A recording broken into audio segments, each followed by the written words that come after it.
अस्सलाम वालेकुम and welcome to ज़रा हटके। मैं हूँ ज़रार खोड़ो और कराची के किसी दूर दराज इलाके से हमें ज्वाइन कर रहे हैं शाहज़ेब जिलानी ऑन जूम। वसतुल्लाह ख़ान अभी भी छुट्टी पर है और हम आपकी आज कॉलर्स डे है, ज़ाहिर है आप जानते हैं, हम आपकी कॉल्स देंगे, आपके सवालात के जवाब देने की कोशिश करेंगे। पहले कॉलर हैं हमारे रहील अशर कराची से। अस्सलाम वालेकुम रहील साहब। अस्सलाम वालेकुम। जी वालेकुम सलाम। क्या हाल है आप लोगों के? वैसे ही है सर। अच्छा, मैं पहले तो एक छोटी सी बात करूंगा। आज इस्लामाबाद में मेरी खाला होती हैं, अचानक उनकी 3 बजे करीब डेथ हो गई। तो जाहिर है कि ये कॉल काफ़ी मेरी फैमिली मेम्बर्स जो आउट ऑफ कंट्री हैं वो देखते हैं, तो बस अल्लाह ताला से दुआ, अल्लाह ताला उनके कब्र के मामलात आसान फरमाए और मफ़रत फरमाए। एकदम शॉकिंग न्यूज़ थी कि जी एकदम ही अचानक उनकी हो गई डेथ। अच्छा, दूसरी बात करूंगा, मैं काफ़ी अर्से से नहीं करी, मैं करना चाह रहा था अपने, आप दोनों भाई बैठे हुए, कि ये 2 सवाल हैं। इमरान खान के बेटे आ रहे हैं, वो वालिद से मिले, जाके करें, पर जो पिक्चर पीटीआई वाले खींच रहे हैं कि जी वो तहरीक चलाएंगे, उसको लीड करेंगे, तो मेरा आपसे पहला सवाल है कि क्या उनको पाकिस्तानी पुलिस का अंदाजा नहीं है? मेरा ख्याल वो यूके से आ रहे हैं, वहाँ की पुलिस में और पाकिस्तान की पुलिस में बड़ा फर्क है, क्योंकि अगर ये निकलेंगे होंगे तो आपको पता है कि हमारी पुलिस किस तरह हैंडल करती है। दूसरा मेरा इसी से सवाल है कि देखिए, न्यूज़ चल रही है कि जी इस्टेब्लिशमेंट राब्ता कर रही। मैंने आपसे 3 प्रोग्राम पहले भी सवाल किया था कि जी इस्टेब्लिशमेंट को इस वक्त क्या जरूरत पड़ी है। देखिए, मौजूदा हुकूमत जो है उसको इकोनॉमिक कामयाबी में मिल रही है, इंडिया के साथ आप जंग जीत चुके हैं, फील्ड मार्शल का आसिम मुनीर को आप प्रमोट कर चुके हैं, इंटरनेशनली आप देखिए ईरान के सदर हैं, टर्की के सदर हैं, आपकी जो है फॉरेन पॉलिसी वो इतनी कामयाब है, इंडिया को आप हरा चुके हैं। तो इस मौके पे इमरान खान को इस्टेब्लिशमेंट पूरे गेम में दोबारा क्यों लाएगी? क्या ला के 2018 वाले हालात पैदा करना चाहेगी? क्योंकि अब सबको पता है कि इमरान आएंगे तो वो फिर खामोश तो नहीं हाँ बैठेंगे। नहीं बिल्कुल। तो देखिए जहाँ तक सॉरी आपकी बात काट रहा हूँ, आपकी बात समझ आ गई है। देखिए पहली बात तो ये है कि अभी कंफर्म भी नहीं है कि वो आ रहे हैं या नहीं आ रहे। एक दफ़ा आएंगे तो देख लेंगे तहरीक होती है नहीं होती। मेरा ख्याल है कि पुलिस से किसी को धमकाना नहीं चाहिए। अगर वो प्रोटेस्ट आके करते हैं तो फिर देखेंगे क्या होता है। अभी तो मेरा ख्याल है वो शाहज़ेब इतना इट्स नॉट इवन क्लियर ना अभी कि आना ही नहीं आना। मुझे पता कि अलीमा जी ने कहा था कि शायद वो आएंगे, लेकिन ऑफिशियली तो आई थिंक इसमें अभी भी कंफ्यूजन है शायद।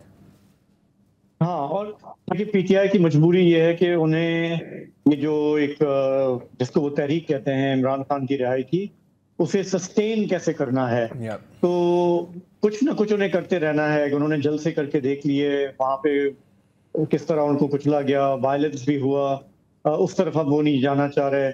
इसलिए हमने देखा है हमारे ऑपोजिशन लीडर्स जो है माजी में भी, जब वो एग्जाइल में होते हैं, जेल में होते हैं, तो अपने लोगों को, सपोर्टर्स को इकट्ठा रखने के लिए, उन्हें उम्मीद दिलाने के लिए, वो ये हम कितने रिवायती बयान सुनते हैं कि जी बस 14 अगस्त के बाद दमादम मस्त होगा, ईद के बाद होगा, हाँ नए साल में होगा, ऐसे होगा, ताकि आप गर्मियों के बाद होगा, बारिशों के बाद होगा।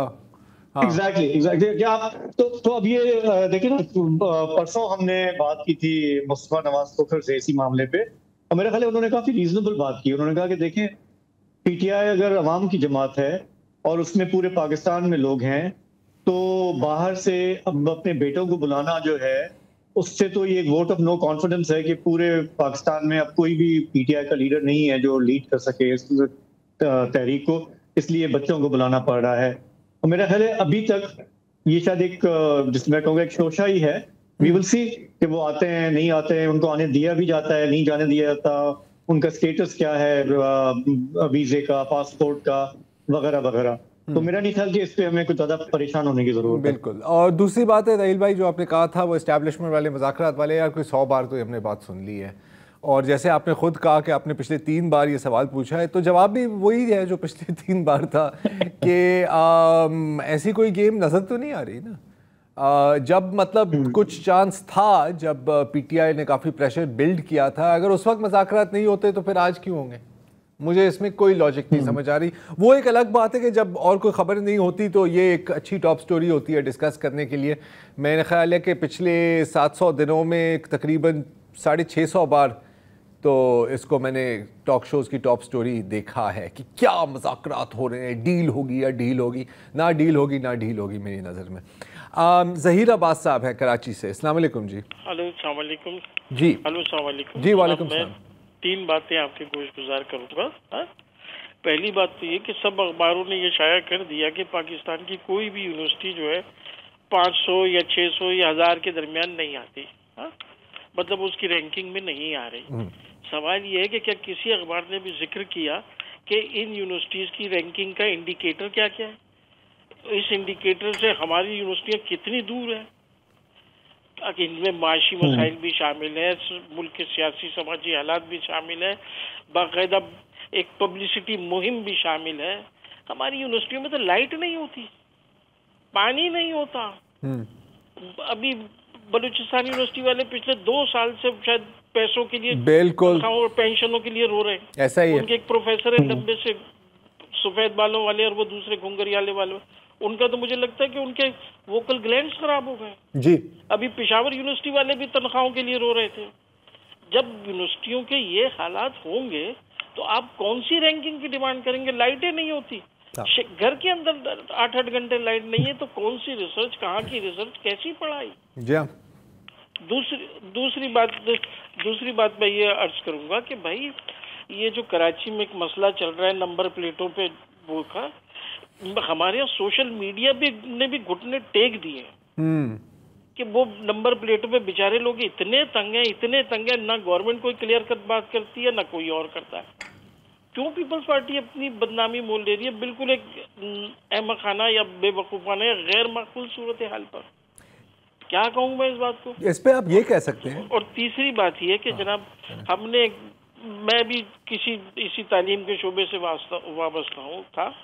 किसी जमाने में हमने वो ASF में एक प्लॉट कोई बुक कराया था, ASF हाउसिंग स्कीम, बहुत बड़ा एक वो छाप दिया, हमने रोक दिया कि भाई अब नहीं दे रहे किस्तें। अब ना वो पैसे देते ना ये देते। एक शेर अगर मेरी याददाश्त में सही है तो बता देता हूँ कि सोना लादन पी गए, सुना कर गए देश, न पी मिले ना सोना, रोया हो गए केस। अब क्या करें हम? देखें, ओके, तो आपके जो दूसरे और तीसरे सवाल हैं उन दोनों का जवाब एक ही है कि ये नोट छापने की मुहिम होती है। नंबर प्लेट वाला भी नोट छापने वाले के चक्कर में है। आपको पता है कोई ज़रूरत नहीं थी इस बात की, बस यार किसी के पास आइडिया आया कि यार मुझे पता है मैं आपको ना पता नहीं इतने करोड़ रुपए जमा करके दूंगा। उन्होंने कहा 100 बिस्मिल्लाह, और हम बैठे हुए हैं, हमें बर्दाश्त करना है। मेरा ख्याल है बाय द वे ये कोर्ट में किसी नेक इंसान ने इसको चैलेंज भी किया। अभी पूरी तफसीलात मेरे पास नहीं है, अभी मैं ये खबर देख रहा था, हेडलाइन देख रहा था, अभी पूरी खबर नहीं पढ़ी। और जहाँ तक ये हाउसिंग स्कीम की बात है तो सर जवाब वही है, सिर्फ नोट की तादाद में कुछ फ़र्क है। और मेरा तो ख्याल है कि जो नंबर 1 माफिया है पाकिस्तान का, कई माफिया है पाकिस्तान में, नंबर 1 लैंड माफिया है, उनकी नंबर 1 स्कीम हाउसिंग स्कीम है। और ये एक बार नहीं, 2 बार नहीं, 100 बार हमने देखा है। आई विश ज़हीर साहब के मेरे पास कोई सोल्यूशन होती आपके लिए, लेकिन बदकिस्मती से नहीं है। शाहजेब आपके पास कोई है इसमें एक चीज़ ऐड करने के लिए? नहीं, मैं सिर्फ जानना चाहता हूँ ये किस हाउसिंग स्कीम की बात कर रहे हैं? ASF हाउसिंग स्कीम की बात कर रहे हैं। मतलब क्या, एयरपोर्ट सिक्योरिटी फोर्स? जी। अच्छा, आपको नहीं पता था कि उनकी हाउसिंग स्कीम थी? कुछ मजीद बात हम नहीं कर सकते। देखें, जब सिक्योरिटी और अस्करी और ये मामलात आ जाते हैं और रियल स्टेट के, तो हमें खामोशी इख्तियार करनी पड़ती है। नहीं, हमने बात की है इन चीज़ों पे यार, ऐसा भी नहीं है, ऐसा भी नहीं है। बताएं, मैंने अभी कर ली ना, मैंने कह दिया बताएं, नोट छापने की स्कीम है। अब और क्या मतलब जान लोगे बंदे की यार, तुम जान लोगे। में कहाँ पे है, क्या है ये पता नहीं। अब मैं आपको गूगल करके बता देता हूँ अभी ब्रेक के अंदर के कहाँ का। बस ये हो गया ना, बस ठीक है, इतना काफी। आप भी गूगल कर सकते हो, आपके सामने है यार, आप लैपटॉप पे बैठे हो ना, साइड में गूगल कर लो। अच्छा, दानिश कुमार है, इस्लामकोट चलते हैं। हाँ, दानिश कुमार है सियालकोट जी। अस्सलाम वालेकुम जी। अस्सलाम वालेकुम सर। ओ इस्लामकोट सॉरी। अस्सलाम वालेकुम सर। वालेकुम सलाम। सर आवाज आ रही? जी सर। सर मेरा एक इशू है 2-3 हफ्तों पहले। शहदादपुर एक शहर है सिंध का, वहाँ पे जो है ना एक इशू आया है कि जो मजहबी जो है ना एक जबर से उनका कन्वर्जन किया गया है। उसमें आप अच्छा। जो केस था ना वो आप देखें कि 4 बच्चे हैं, 4 बच्चे एक ही घर के एक ही स्कूल में जाते हैं। वो रातों रात किडनैप हो जाते हैं।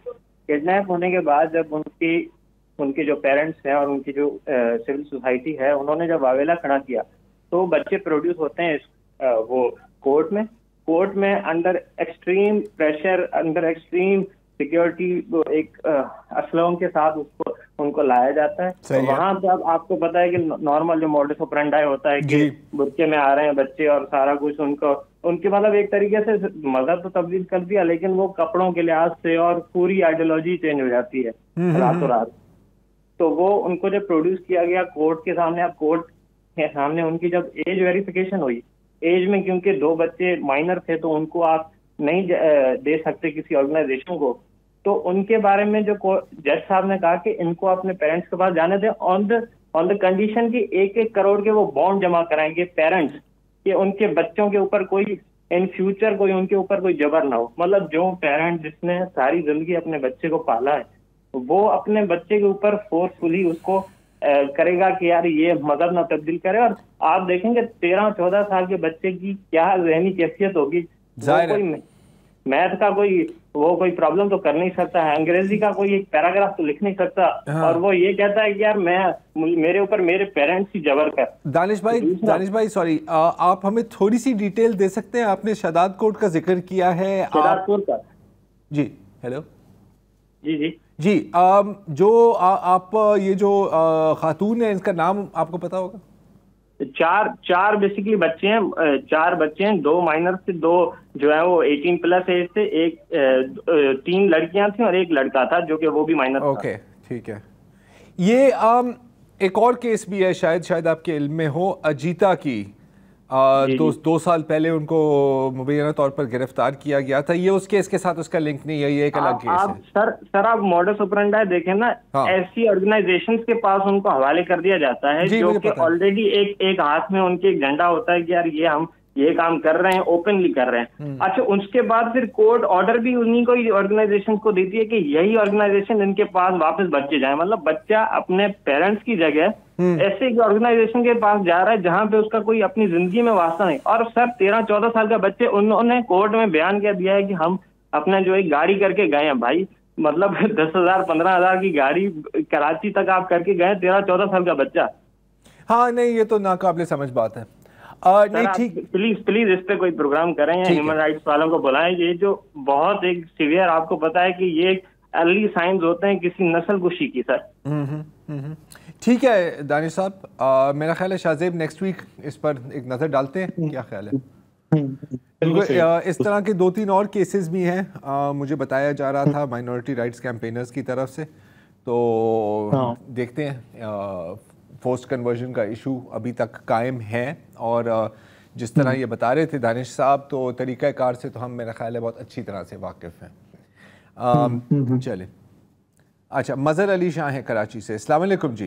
अस्सलाम वालेकुम जी। वालेकुम अस्सलाम।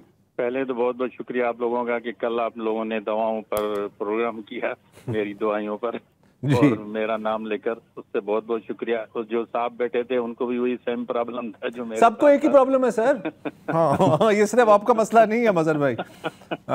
तो ये बहुत बहुत शुक्रिया आप लोगों का कि कम से कम कहीं बात पहुंचे तो सही, तो कहीं तो दवाओं का कीमतों पर कोई ब्रेक लगे। आमीन। तो अच्छा, हमारे बस में यही है, हम बस यही कर सकते हैं। मतलब होना तो ये चाहिए कि मसले हल हो, लेकिन बस हम उसको उठा ही सकते हैं, थोड़ा सा बात कर सकते हैं बस। ये भी सही बड़ी बात है ना, आजकल के दौर में कोई मसला उठा ले तो बड़ी बात। अगर मसला हल हो गया, हम क्रेडिट लेने के लिए तैयार हैं, लेकिन हम तो फुल मार्क्स हैं आपको सर। इंशाल्लाह। आज थोड़े अलग से थोड़ी बात करूंगा। मैंने 2 खबरें पढ़ी थी अखबार में ना। एक तो माफीनामा छपा था किसी डिप्टी कमिश्नर का। किसका? और एक डिप्टी कमिश्नर साहब थे, एक सोलंकी साहब। तो अच्छा। उनका 2 दिन पहले एक माफीनामा बाकायदा छपा है, जंग में, डॉन में और जी जी जी जी जी जी। और एक मैंने जो हमारे कराची के सपूत हैं गुलजार साहब, उनके लिए खबर पड़ी कि वो जो है अपना अमेरिका शिफ्ट कर गए। अच्छा, माफीनामे पर पहले बात करूंगा कि हम इनको 2 साहब को जानते नहीं जिनसे माफी मांगी भी गई है। डिप्टी कमिश्नर हमारी 37 साल की सर्विस, उसके बाद 3-3.5 साल रिटायरमेंट, इतनी उम्र में हमने कभी किसी डिप्टी कमिश्नर का माफीनामा लीडिंग अखबार में छपा हुआ नहीं देखा। ना, मेरे लिए भी नई बात ही है। नहीं, ये तो बिल्कुल, मतलब CSP ऑफिसर, एक डिप्टी कमिश्नर, एक जिले का हाकिम होता है, वो माफी मांग रहा है। बहरहाल एक नई बात शुरू हो गई संघ में, बड़ी अच्छी बात है। तो ये मैंने गूगल किया था, एक चांडियो साहब हैं जो वहाँ से प्रोग्राम करते हैं अपना, अमेरिका से, यहाँ सिंध में होते थे, याद मारे जाते, वहाँ इन साहब पर उनके 2-3 प्रोग्राम यूट्यूब पर मिले कि वो कोई जमीनों पर कब्जे करते थे, और अब जो है वो बलूचिस्तान में ये साहब जो है वो कोई मिनिस्टर हैं या कुछ। बहरहाल हमें तो ज्यादा इनका पता नहीं था। बहरहाल ये नई बात थी जो हमने देखी कि डिप्टी कमिश्नर का माफीनामा छपा है, कि आजकल जो ब्यूरोक्रेसी भी जो है वो सियासतदानों के कदमों तले लग गई है। दूसरी बात ये थी, हमारे गुलजार साहब ये कराची के जो है वो थे सपूत, जो इन्होंने हशर किया कराची के बिल्डिंगों के साथ, वो सबको पता है। अच्छा, एक बात मुझे समझ में नहीं आती कि कोई सिंगापुर या दुबई का कोई जिम्मेदार ऑफिसर ये कह सकता है कि मुझे 50 साल वाला दुबई या सिंगापुर चाहिए। जो ये साहब चीफ जस्टिस थे वो कहते थे मुझे 50 साल वाला कराची चाहिए। हाँ, गुलजार साहब जी, गुलजार साहब, यार एक हद होती है कोई समझ की। आप दुनिया भर के बड़े बड़े शहर तरक्की करते हैं, हाई राइज बिल्डिंग्स बनती हैं, लोग बाहर से आते हैं, तरक्की करते हैं, ये कहते हैं मुझे 50 साल। इन्होंने सबसे बड़ा जुल्म किया, नस्ला टावर गिरवाया। उसके बाद जो सबसे बड़ा जुल्म किया, ये जो राशिद मनास रोड पर अलादीन पार्क था, बहुत बड़ा। अच्छा, ये इस पर जो कमर्शियल एक्टिविटी वो इलीगल थी, ठीक है, उन्होंने गिरा दी। पार्क तो ये जमीन ही सफारी पार्क की है। कराची में कोई ऐसी प्लेस नहीं है जिस पर लोग जो है कोई तफरी के लिए हैं। बहुत बड़ा पार्क था, अच्छा पार्क था, फैमिलीज आती थी, बाहर से बसें भरकर आती थी। मैं तो हालांकि हम लोग बहुत दिक्कत होती थी यहाँ पर, लेकिन ये तोड़वा के उन्होंने, अब आप यहाँ से देखेंगे ना, यहाँ पर रेड लाइन की जो है वो ब्लॉक बन रहे हैं, और मतलब जैसे जमीन उजड़ी हुई है ना, उन्होंने तबाह कर दिया पूरे को। उसके बाद हमारा केडी ऑफिसर्स क्लब था कश्मीर रोड पर ये कहते थे कि मैं वहाँ पर 50 साल पहले क्रिकेट खेलता था, तो उन्होंने हमारा केडी ऑफिसर्स क्लब भी जो जमीन बोझ कर दिया। तो भाई ये इस तरह के लोग जो है, और वो अब अमेरिका चले गए और 15-20 लाख रुपए यहाँ से जो है लेंगे अपनी जो पेंशन, वो भी डॉलरों में, और मजे करेंगे। उनके लिए पेंशन, हमारे लिए टेंशन। जी बिल्कुल ऐसा ही है। और मुझे याद है, क्योंकि देखें जब हाजिर सर्विस होते हैं ना यार, हम उन पे बात नहीं कर सकते, हम मतलब दबे अल्फाज में कुछ ना कुछ आगे पीछे यहाँ पे डाल दिया कि यार वो क्या कहते हैं ना, हत्या के इज़्ज़त का केस ना हो जाए, क्योंकि आपको पता है बड़ा मसला होता है इनकी इज़्ज़त का। लेकिन जब ये मुझे याद है जब रिटायर हुए थे तो शाजिब में ख्याल आप पता नहीं थे, लेकिन वसत के साथ मेरी बात हो रही थी, मैं कह रहा था कि यार ये जो 50 साल पुराना कराची चाहिए मुझे। ये तो ऐसे है कि वसतुल्लाह साहब आप मुझे कहें कि यार मुझे 1990 का वसतुल्लाह खान चाहिए, तो कहने के लिए तो अच्छा है, लेकिन हो तो नहीं सकता ना यार। हाँ, मैं भी चाहूँगा कि यार मुझे मतलब 1984 का ज़रार चाहिए, कि मतलब नहीं 1984 का नहीं, चलो 1995 का ज़रार चाहिए, बाल काले थे, वज़न कम था, थोड़ा सा गुड लुकिंग होता था एक ज़माने में, लोग कहते थे। लेकिन अगेन वही बात होती है ना कि कहीं और तो आपका बस चलता नहीं है, तो जो आपके हाथ में ना, आप कहते हैं ये मैं अपनी लेगेसी बनाऊंगा। वो कहते हैं ना जस्टिस इज़ ब्लाइंड, तो कभी कभी मेरा ख्याल है कि उस ब्लाइंडनेस का शिकार ये भी हो जाते हैं। क्यों शाहज़ेब? यार अलमिया है हमारे यहाँ, एक से एक हमारे यहाँ चीफ जस्टिस गुजरे, और हमने देखा कि जब वो इस ओहदे पर पहुंचे, जो उनसे तवक्कुआत थी, उन्होंने एक से बढ़ के एक उन्होंने डिसअपॉइंट किया। और एक जो हमारे यहाँ पता नहीं हमारी नफ्सियात का मसला है, हमारी DNA का मसला है, कि जब हम बड़े ओहदे पे पहुंच जाते हैं तो हम समझते हैं कि पूरा मुल्क जो है वो हमारे पैर के नीचे है, हमारे हथौड़े के नीचे है, और हम हथौड़ा चलाएंगे तो बात बनेगी।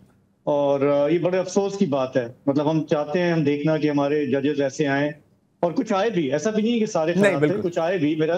मुझे एक नाम जहन में आ रहा है, तसद्दुक जिलानी साहब का।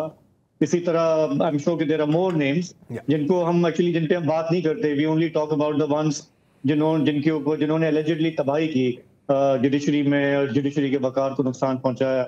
मैं पहले मजहर अली शाह साहब की बात ही नहीं समझा, उन्होंने कहा गुलजार अमेरिका जा रहे हैं, मैंने कहा मैं भी समझ रहा था कौन से गुलजार। फिर जब वो नस्ला टावर पर आए ना, वो 50 साल वाली बात की, मैंने कहा हाँ ये वो उनकी बात हो रही है। तो चले, वो मुल्क से बाहर जा रहे हैं, एंजॉय करेंगे, अच्छा है उनका। कम से कम कोई बंदा रेमिटेंस ही भेज दे यार बाहर जाके। इतनी तो बंदा मैं उम्मीद रख सकता हूँ ना यार, रेमिटेंस भेज दे भाई। चले एनीवे, क्या कहते हैं यार, फैसले किए उन्होंने, मुतनासिले किए, मॉल में वाले दूसरे वो जरूर उन्हें दिल में याद करते रहेंगे, पता नहीं दुआएं देंगे क्या करेंगे। नहीं, दुआएं तो उनको बहुत मिल रही हैं वैसे, ऐसी क्या बात है। अभी कुछ दुआएं मेरा ख्याल है मजहर साहब भी दे रहे थे। वक्फा लेना है हमने, शायद वक्फा लेना है, वक्फा ले लेते हैं। प्रोग्राम में वापस खुश आमदीद। जुमा है, हम आपकी कॉल से रहे हैं। लाहौर से हमारे साथ अगले कॉलर हैं जैन अली जी। अस्सलाम वालेकुम, आप ऑन एयर हैं। अस्सलाम वालेकुम सर। वालेकुम सलाम सर, क्या हाल आपका? जी बिल्कुल ठीक, बिल्कुल ठीक, आप बताएं। अच्छा सर, ये जो बलोचिस्तान में रात को जो इंसिडेंट हुआ है जिसके अंदर पंजाबियों को गाड़ियों से उतार के कत्ल किया गया है, तो सर इस पर मैं बात करना चाह रहा हूँ जी। अच्छा सर, देखें, ये कोई पहला वाकया नहीं है, इससे पहले भी काफी ऐसे वाकयात हुए हैं। ट्रेन का वाकया भी कल की बात है। इसमें जो मैं जिससे बहुत ज्यादा आई एम हाई एस्टोनिश कि देखें, ये ट्रेन के अंदर जा रहे थे, लोग जा रहे थे, उसमें डेफिनेटली वो आर्मी के लोग भी शामिल थे। अब सवाल यहाँ पर ये पैदा होता है कि वो जो जिन्होंने ये सारा अटैक किया तो उनको कैसे पता लगा कि ट्रेन के अंदर आर्मी के लोग जा रहे हैं? यकीनन इसमें कोई शक नहीं है, रेलवे के अंदर से डेफिनेटली कोई ना कोई मलवस होगा, तो उन्होंने ये रिपोर्ट दी है ना, क्योंकि उनकी इंटेलिजेंस बहुत पावरफुल है, ये तो हमें नजर आ रही है जी। बलोचिस्तान के ऊपर उनकी इंटेलिजेंस की बड़ी स्ट्रॉन्ग ग्रिप है सर, बहुत स्ट्रॉन्ग ग्रिप है। चप्पे चप्पे में उनकी रेलवे में वो, अभी ये देखेंगे बस है, अब उनको कैसे पता कि बस के अंदर इतने पंजाबी सफर कर रहे हैं? ये तो पीछे से रेकी होती है, पूरी इंफॉर्मेशन पूरी रेकी होती है जैन साहब, पूरी रेकी होती है जी।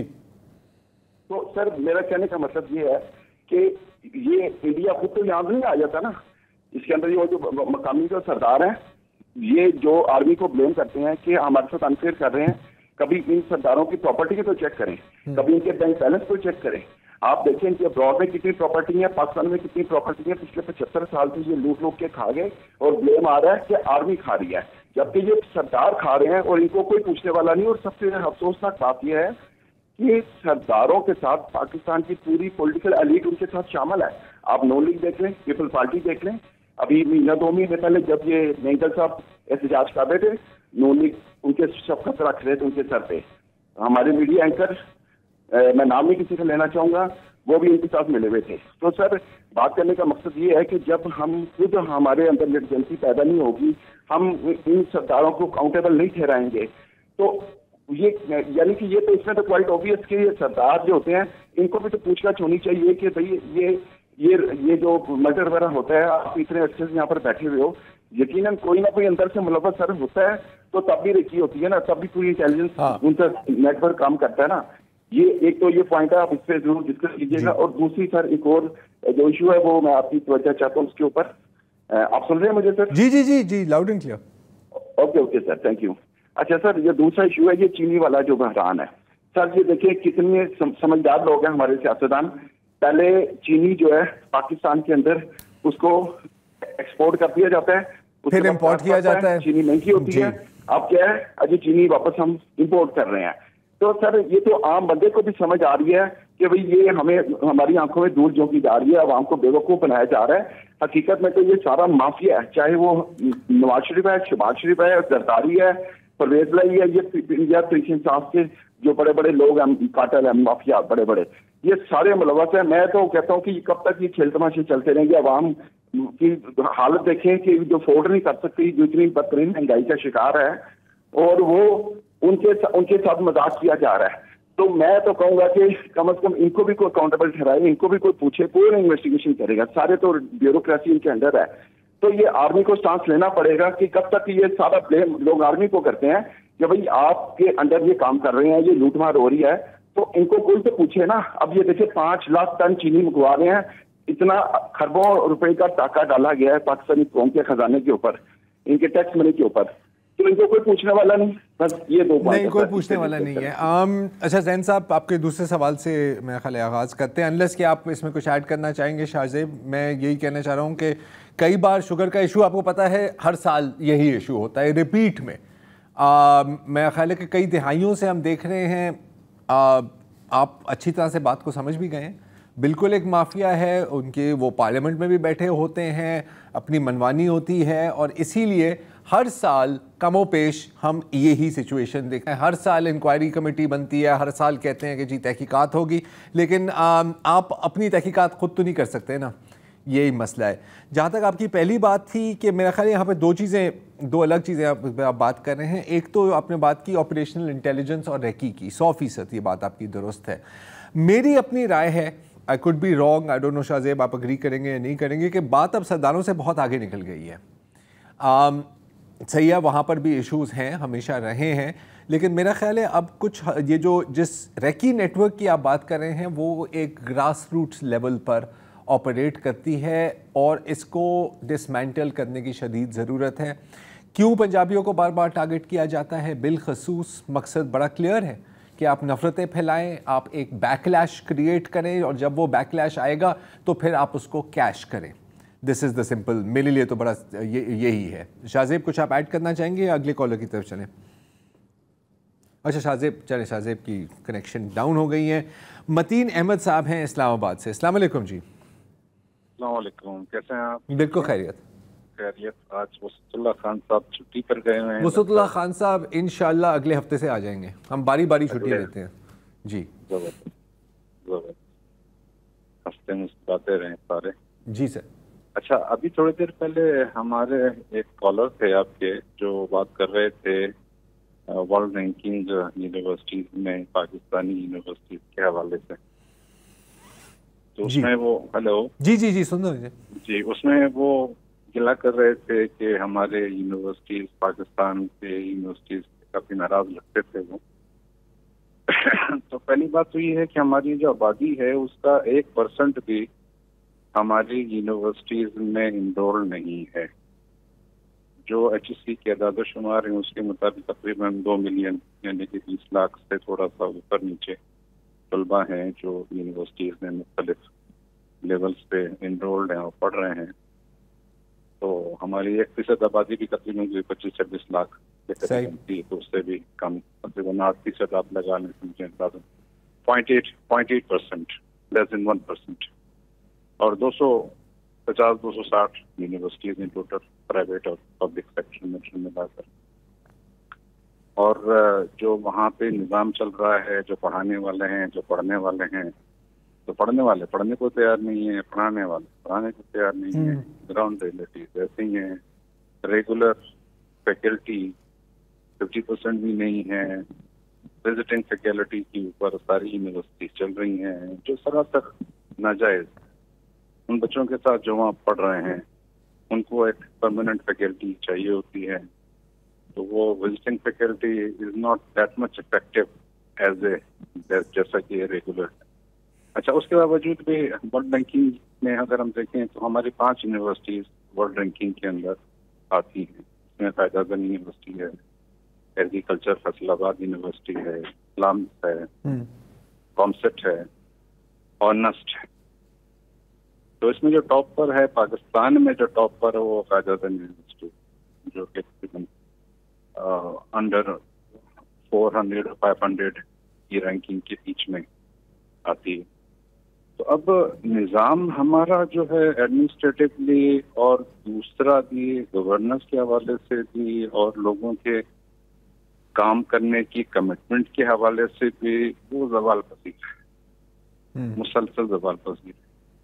फंडिंग है नहीं यूनिवर्सिटी के लिए, इंफ्रास्ट्रक्चर उस तरह का है नहीं। एक ज़माना था जब पाकिस्तान में खाली पब्लिक सेक्टर यूनिवर्सिटीज हुआ करती थी, सारे सूबों में बड़ी बड़ी यूनिवर्सिटीज होती थी, वहाँ पे एक एकेडमिक एनवायरनमेंट होता था। तो वो एकेडमिक एनवायरनमेंट अब नजर नहीं आता। कराची यूनिवर्सिटी में भी था, पंजाब यूनिवर्सिटी में भी था, इवन की बलोचिस्तान यूनिवर्सिटी में भी वो एकेडमिक एनवायरनमेंट मौजूद था 1980, 1985, 1990 के ज़माने में भी, कि बलोचिस्तान यूनिवर्सिटी वो यूनिवर्सिटी है जहाँ पर आजकल टीचर्स को 3-3 महीने जा रही हैं। नहीं जी बिल्कुल, तो, मतीन साहब आपकी बात समझ में आ गई है। हमें एक वक्फा लेना है, उसके बाद अगर इसमें कोई आपका कोई क्लोजिंग कमेंट या सवाल हो तो फिर वो आपसे ले लेंगे। एक वक्फा ले लेंगे। जरा हटके में हमारे अगले कॉलर हैं अब्दुल कादिर जुनेजो हैदराबाद से। अस्सलाम वालेकुम। वालेकुम सलाम साईं शाहजाब साहब और खोड़ो साहब। अस्सलाम वालेकुम साईं। वालेकुम अस्सलाम। छा अलई नदा खैर खैर तव्हां ॿुधायो। सब खैर भाईजान। अज एक एड़ो मौजू है जो आऊं भी आया मौलवी वडी दाढ़ी वालो, ठीक है जी, ठीक। मैं भी मौलवी हूँ, बड़ी दाढ़ी वाला हूँ, और इस्लाम से मेरा भी वास्ता है, वो मुझे भी पता है। जो अब थोड़ी देर पहले एक इस्लाम कोर्ट से आपको कॉल आई थी कि 4 बच्चे जो है हिंदुओं को, उनको जो है ना वो ले गए हैं और उनको जबरदस्ती जो है ना वो मुसलमान करते हैं।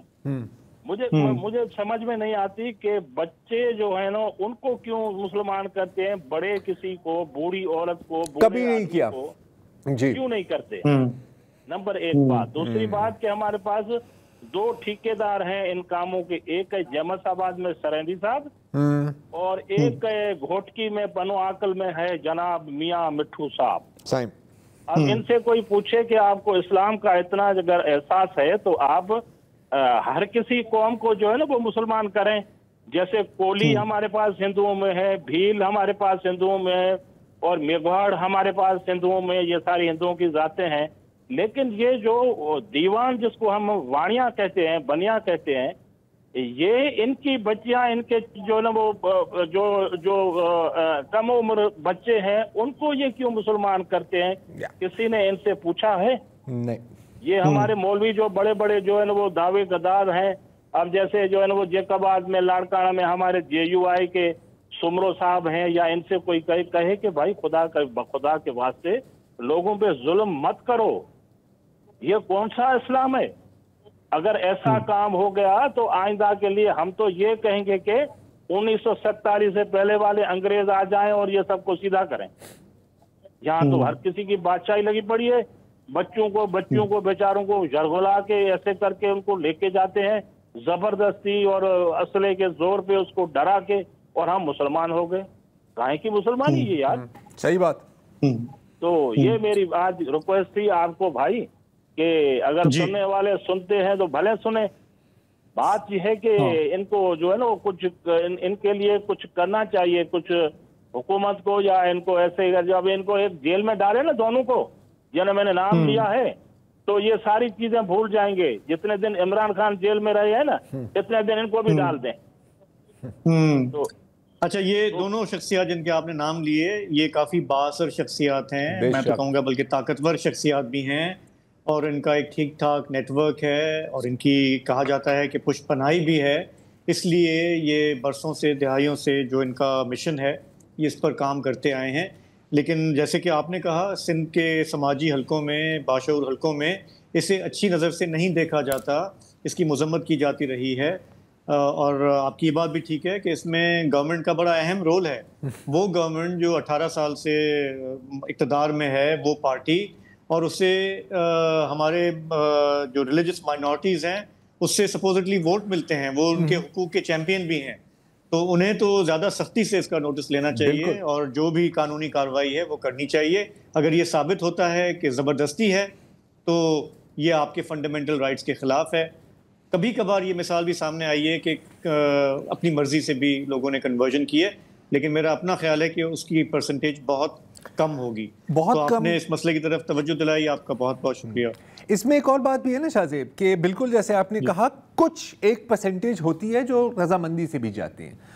अच्छा, फिर जब आपके पास केस होता है जिसमें क्लियरली या बज़ाहिर फोर्स्ड कन्वर्जन का केस है, सब लोग कहेंगे यार वो केस आपको याद नहीं है, वो तो रजामंदी से गई है, मतलब सब रजामंदी से गई है। ऐसा नहीं है। और ये जो अभी जुनेजो साहब ने मतलब बहुत एक अहम नुक्ते पर बात की है मेरी नज़र में, कि हमेशा बच्चे क्यों, मतलब क्या सिर्फ बच्चों को ये ईमान आता है, कभी बड़ों को नहीं आता? हाँ। और ये जो बच्चे भी उन फैमिलीज के जो कारोबार करते हैं, जो साहिब हैसियत हैं, बिल्कुल, जो आपके सिंध के शहरों में बड़ा उनका एक इम्पोर्टेंट रोल है। ये जो है बिल्कुल जो पिसा हुआ तबका है, ये वो नहीं है जी। भीलों में से कभी नहीं होगा, आप देखेंगे इस तरह की खबरें। बिल्कुल। तो नहीं, मेरा ख्याल है इस पर नेक्स्ट वीक मैं ख्याल तफसील में थोड़ी सी बात करनी चाहिए हमें। अगले कॉल है हमारे डॉक्टर सुहेल रावलपिंडी से। अस्सलाम वालेकुम जी। जी अस्सलाम वालेकुम सर, डॉक्टर सुहेल बोल रहा हूँ, बहुत बहुत शुक्रिया जी। सर मैं ये गुजारिश करना चाहता था, इमरान खान साहब की पार्टी जब इनका लो कॉन्फिडेंस हुआ था तो इनको चाहिए था कि वहीं पे बैठते और वहीं पे इनको फेस करते और ये जो इतना एडवेंचर 2.5 साल से चलाया हुआ है, कभी गोलियां चल रही हैं, कभी शलवार में से निकल रही हैं, कभी इनको हर 5-6 महीने 3 महीने के बाद एक तो डेली न्यूज में रहने का कोई ना कोई चाहिए, सेकेंड इनको लाशें चाहिए, इनको ब्लड चाहिए। तो क्यों नहीं ये आराम और सुकून से सबको रहने देते और तरीके से पॉलिटिक्स करें। 2 पार्टी के बाद ये थर्ड पार्टी एक अच्छी फोर्स बन सकती है और इट विल बी हेल्पफुल।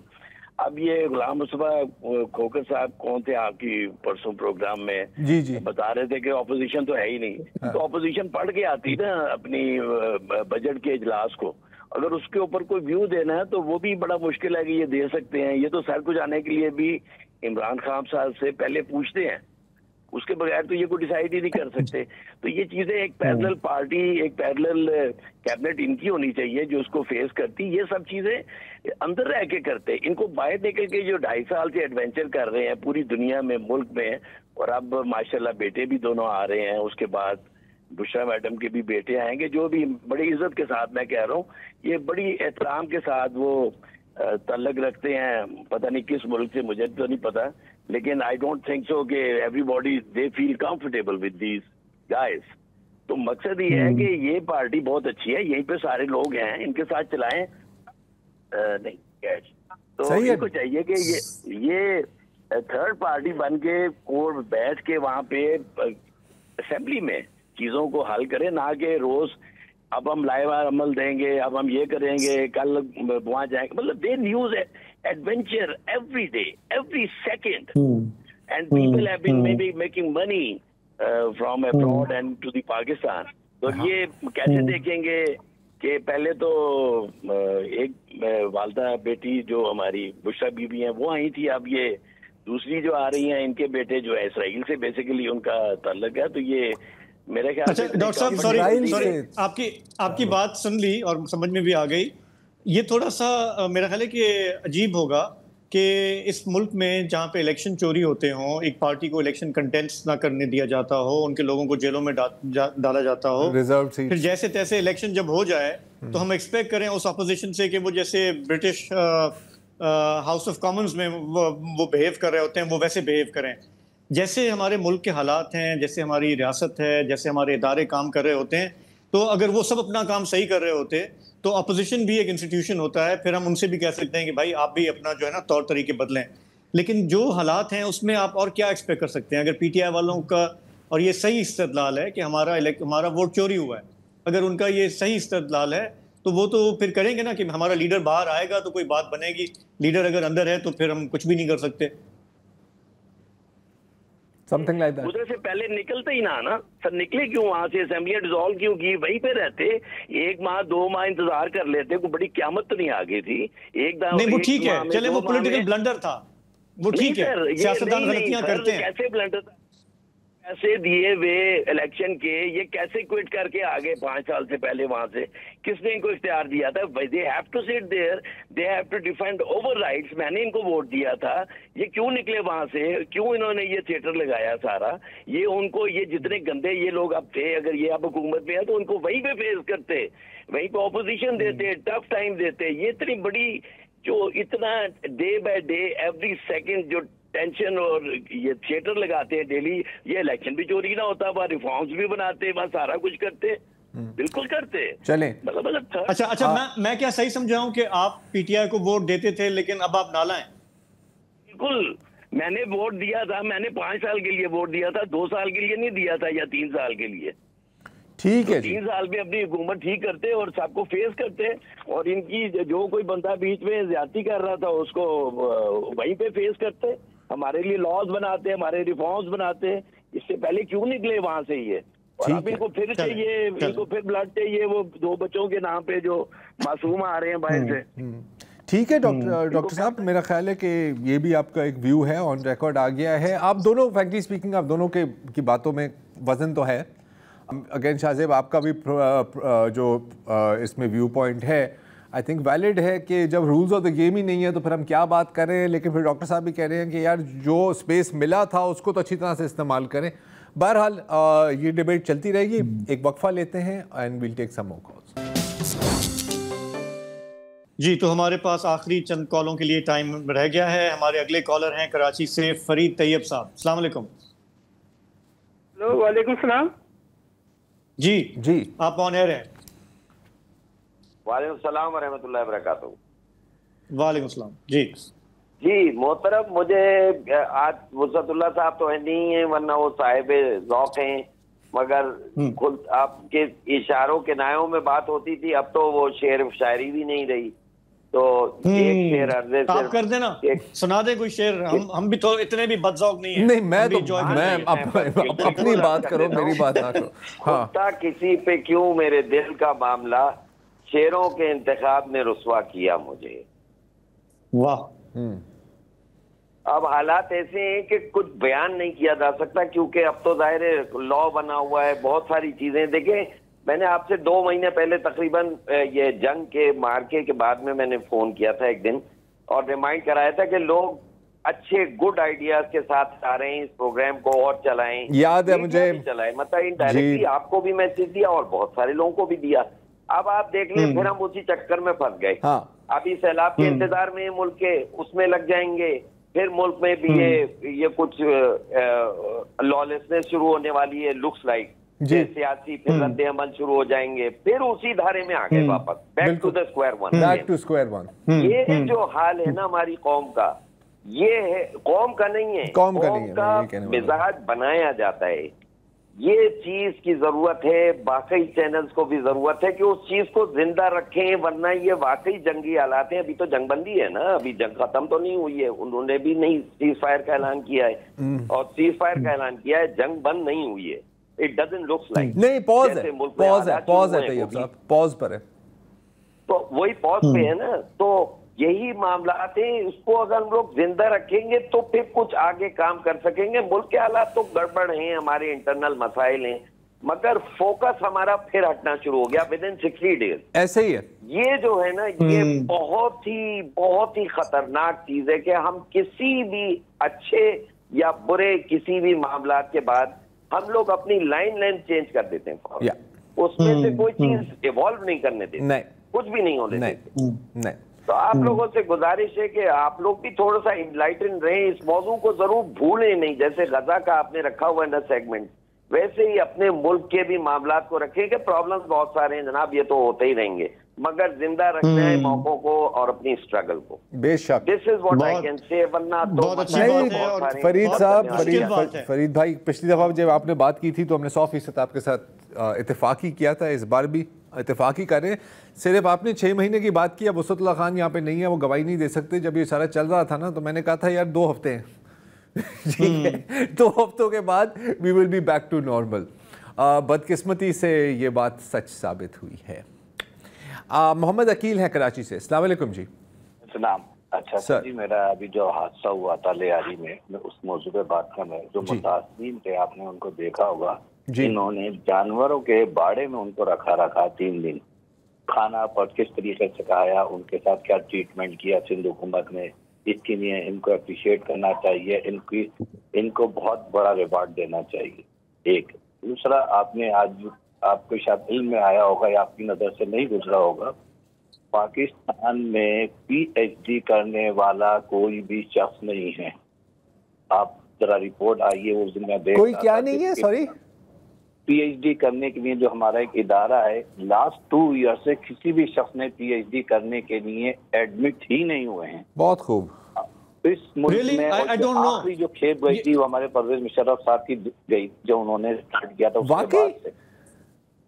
अब आप सोचें इस मुल्क में और इससे ज्यादा क्या बुरा होगा कि PhD लोग ही खत्म हो गए हमारे पास पढ़ने लिखने वाले। चलें, इसका मुझे इल्म नहीं था अकील साहब, लेकिन अब आपने जिक्र किया है तो फिर देख लेते हैं। मुझे I still find it hard to believe. देखो, लेट्स चेक इट आउट। इतनी सारी देखते हैं, इतनी सारी यूनिवर्सिटीज हैं और कोई PhD नहीं कर रहा। मेरा तो सवाल ये होता है कि इतने सारे लोग जो PhD करके निकलते हैं, उसका फायदा क्या है? ये क्योंकि सीरियसली नहीं, वो ऐसी कौन सी ओरिजिनल रिसर्च कर रहे होते हैं जिससे ह्यूमैनिटी में कोई कंट्रीब्यूशन होता है या डिसिप्लिन में होता है? I really want to know. आजकल तो शौकिया लोग कर रहे होते हैं PhD, जो फारे बैठा होता है कहता है मैं PhD कर रहा हूँ। चले, ये भी एक पॉइंट है कि एक तो PhD हो रहे हैं या बन रहे हैं, नहीं बन रहे, और जो बन रहे हैं वो क्या कर रहे हैं। मोहम्मद रफ़ीक हैं कराची से। अस्सलाम वालेकुम जी। नहीं हो गए। अच्छा ठीक है हाँ, मोहम्मद रफ़ीक। अच्छा जी, मोहम्मद साहब, रफ़ीक साहब जी, आपका वक्त बहुत कम है सर, जल्दी बोले। आवाज आ रही है मेरी? जी जल्दी बोले सर, वक्त बहुत कम है। अच्छा, मैं ये कहना चाहूँगा कि मैं अभी तकरीबन 15-20 रोज कबल हम लोगों ने टर्की के वीज़े के लिए अप्लाई की थी जी। तो उसके बाद से जब हम लोग लेने के लिए गए तो पता चला कि हमारा वीज़ा रिजेक्ट हो गया है। पहले ये था कि टर्की के कॉन्सुलेट में डायरेक्ट जाते थे, आजकल उन लोगों ने एक नॉमिनेट किया है। मैं एजेंसी का नाम ले सकता हूँ, ट्रैवलिंग एजेंसी का? ले ले, रहने दें। अच्छा, ऐसी बता दें। ट्रैवलिंग एजेंसी का दफ्तर वहाँ क्लिफ्टन में, फोरम की बिल्डिंग में।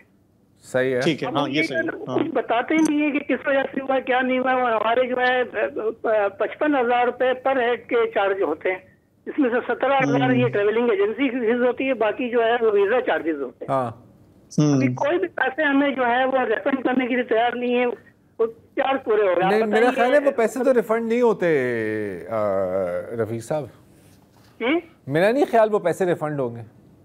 वो तो नहीं होते हैं, मेरा नहीं ख्याल रिफंड होते हैं ये। और ये तो मतलब आप तो मतलब सिर्फ 55,000 रुपए की बात कर रहे हैं, मेरा ख्याल है और बहुत ममालिक हैं जिनमें तो डॉलर्स और पाउंड्स में भी फीस देनी पड़ती है इस तरह की, और अगर रिजेक्ट हो गया तो फिर खुदा हाफिज। अच्छा जी थोड़ा ये दुख भी होता है कि भाई वो पैसे भी गए, वीजा भी नहीं सर। दुख तो है, लेकिन अनफॉर्चुनेटली मेरा नहीं ख्याल कि इसके बारे में कुछ किया जा सकता। हाँ कि ये अब उनकी सवाबदीद होती है कि वो आपको ये भी बताएं कि आपका वीजा क्यों रिजेक्ट हुआ है। अब आई एम सॉरी यार, ये रीजन बता नहीं रहे। हमने वहाँ अपने टर्की में जो सोर्सेस हैं उनके मुताबिक पता चला कि कोटा पूरा हो गया है, टूरिस्ट सीजन है। ये ट्रैवलिंग एजेंसी ये कर रही है कि धड़ाधड़ लोगों के पासपोर्ट ले रहे हैं और धड़ाधड़ कर रहे हैं। हाँ नहीं, वो तो देखिए वो उनका तो काम है आगे करना ना। हाँ, पैसे नहीं, जरा इनको भी देखना होगा कि ट्रैवलिंग एजेंसी वाले जो है ना, कभी कभी जाहिर है कि उनका अपना प्रॉफिट है, कभी कभी वो बहुत ज्यादा ले लेते हैं ना। हाँ, ये भी कुछ नहीं जा रहा उसमें, ये भी है। तो आई थिंक ये उस तरफ निशानदेही कर रहे हैं कि क्या ट्रैवल एजेंसी वाले रेगुलेटेड हैं या नहीं, या वो लोगों का नाजायज फायदा उठा रहे हैं। सही है, ठीक है। वो इसीलिए अगर नाम बता देते तो बेहतर होता। चलें, बहरहाल वक्त आज का यहाँ ख़त्म होता है। आपसे अगले हफ्ते मुलाकात होगी। खुदा हाफ़िज़।